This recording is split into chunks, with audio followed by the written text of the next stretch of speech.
Hey, James, once again this week, lots of good questions. The only thing that really, really hurts me here is we can't get to them all, but we've got a bunch that we can get to. And let's start with Andy. And guess where Andy is from? New Orleans, Louisiana. And he says now that the Trump camp is discussing pardons for family members, you think Democrats should subpoena pardon family members and others like Michael Flynn to testify? Because once they're pardoned, they have immunity from those crimes. Yeah, I think that kind of stuff has to be. I'm certainly not against it, but it has to be part of a larger picture. And I don't think they should just go willy nilly, just subpoenaing people without some larger kind of purpose here. I agree. And I would also recommend Andy read the Jim Fowler's piece in Atlantic. Right. But look at the Attorney General of Texas, who's using Texas taxpayer money to try to bribe himself into getting a pardon.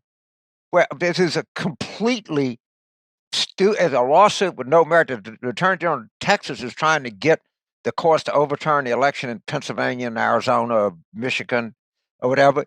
And he's just doing that because he's under indictment and he wants a pardon. And he's using Texas taxpayer money for it. Well, he's not only under indictment, the poor fellow, James, but he had all of his top or most of his top aides resign because they say he's bribing people. That's the top aides to the Attorney General of the state of Texas is being accused by his own lieutenants of trying to offer bribes. I mean, it doesn't get much worse than that. No, wow. and there hadn't been a Democrat in the Texas Attorney General's office since 1994. All right. I mean, these are all hardcore Republicans. This guy is like, he's trying to bribe his way into a pardon by filing this suit to get Trump to pardon him. I'm sure Trump will pardon him. Oh, sure. Listen, we did New Orleans. Now we have a question from Newtown Township, Pennsylvania, from Anika. I know Pennsylvania a little bit, having grown up there. She said, I heard that John Fetterman and Chrissy Houlihan are the main contenders on the Democratic side for the seat that Pat Toomey, a Republican, is vacating in 2022. Which one do you see as the better candidate? First of all, Pennsylvania is a must-win Senate race in 2022, as are Wisconsin and North Carolina. I don't know John Fetterman, but he has campaigned as a Democratic socialist in the past. That worries me. I mean, that really does worry me. I don't think that's going to fly. Chrissy Houlihan, who represents the area I grew up in, Chester County, used to be Rock Rib Republican. Now it went for Biden. She's a MIT, Stanford graduate. She's an Air Force veteran. One of her parents was a Holocaust survivor. She really is a good candidate. But from the western part of the state, Connor Lamb also would be a strong candidate. Either one, I think, Anika, would be stronger than John Fetterman. I concur. Yeah, I concur. I think you're at what scares you is that both of them get in, or you have some similar thing where you get the wrong person out of the primary. Right. And I mean, look, the country rendered a verdict on socialism. All right, they just did. They aren't for it. It wasn't very pretty.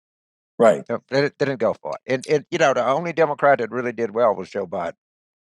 Well, we're keeping with the home states, and I think your wife is from Illinois, correct, James? She is. So we have Jim from Riverside, Illinois, and he says it's a question that's likely to cause a James rant. And he says, Could you discuss the concept of a Trump presidential library? I'm not ranting, I'm laughing. Personally, I see a cross between Disneyland and Mar-a-Lago with high entrance fees and a fully outfitted MAGA gift shop. Well, first of all, maybe they get match slapped to running. What do you know? If there is a Trump presidential library, what you know is it's going to be a giant scam. Yeah. Right. His whole staying in the race, he's raised over $200 million, 75% of which he gets. Right. But I mean, everything that they're going to do, everything that he does at the bottom of the core, and I'm going to talk to Tim about this, is a money-making scam. So that presidential library, I guarantee you, he is going to profit enormously if if they do that, because it's just another way for them to raise money.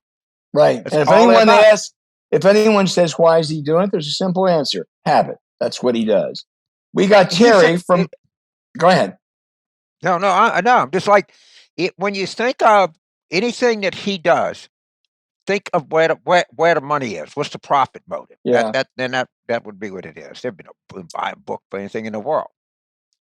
All right, James, we did good. I want you to be safe this week. And we'll be back with another good show next week, I promise. Absolutely.